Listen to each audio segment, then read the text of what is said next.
Hello, my name is Andrea Lamberts.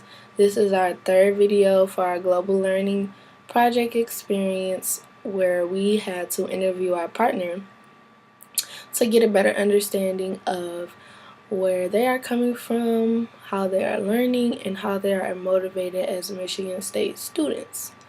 So as you know from my previous videos, my partner Simon is from China. And so I asked him about like his most difficult classes.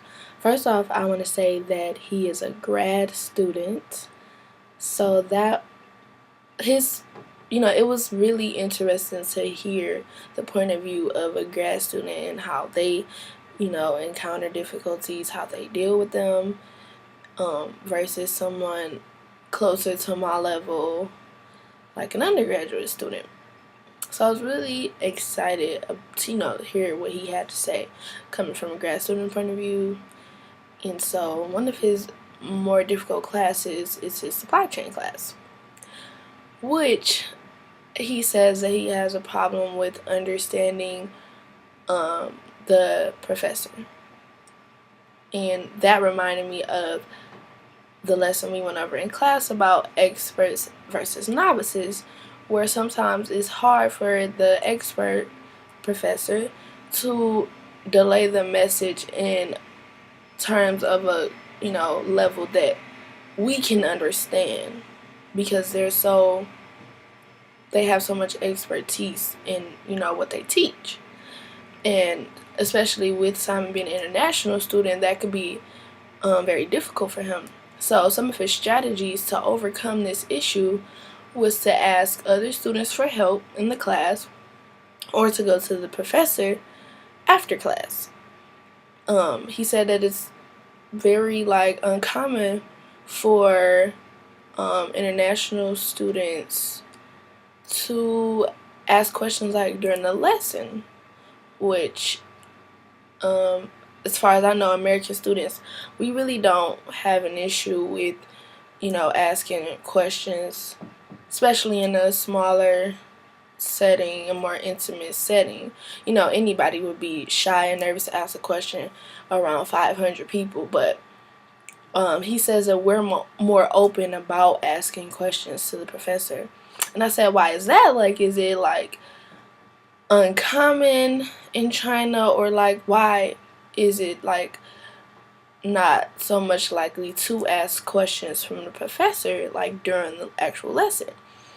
And it took us a while to communicate to each other for me to understand him, but it turns out that it's more of a respect thing. And also, in China, they worry about what others think of them, so they don't want people to know that they have questions, which I found that very shocking in a way. I don't know if shocking is the right word, but anyhow, so that's how he strategizes in his supply chain class, by going to other students and asking questions after. Also, I asked him about so when classes get harder, how do you deal with it? And basically he said when it comes down to exams, he sleeps less. So he takes some of his sleeping time and turns that into studying time for exams. He says he also, will study during lectures or do homework during lectures when he runs out of time. And so that's something I personally couldn't do. I could not, I don't get a lot of sleep on average anyhow, so I couldn't lose more sleep from my studies. So I was, a little bit concerned about how he manages his time as far as his exams and things like that.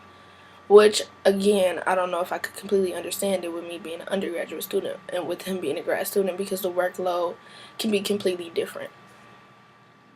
Also, something I didn't know is that international students have to pay, I believe, 4 times the amount per credit hour, or 3 times the amount that an in-state or in-country student would have to pay. So they paid $1,200 per credit. And Simon really wishes that they didn't have to take classes that they necessarily don't need. I'm pretty sure we all feel like that at some point. That, hey, what do I need this math 103 for when I want to be a psychologist? Like, But when you have to spend so much money on it, it's really an issue. So, classes that he, has no interest in, it kind of bothers him that he has to spend all this money on it. So, like, when classes get challenging for him, or I'll say this, when he's not interested in the class, that's when it's challenging for him, because he feels like he doesn't need it, as well as he's not engaged, as well as he's spending all this money in it. But his effort is still there. Yeah, so that's what I was getting to about the effort and motivation. So when Simon first got here, his effort was out the roof. He said after lectures he would come home and read whole chapters like every day. He says now it's a bit different now that he's more, used to American school, or Michigan State rather. He kind of slowed down with certain things, so I guess his effort went down a little bit, and his motivation maybe caused his effort to go down a little bit.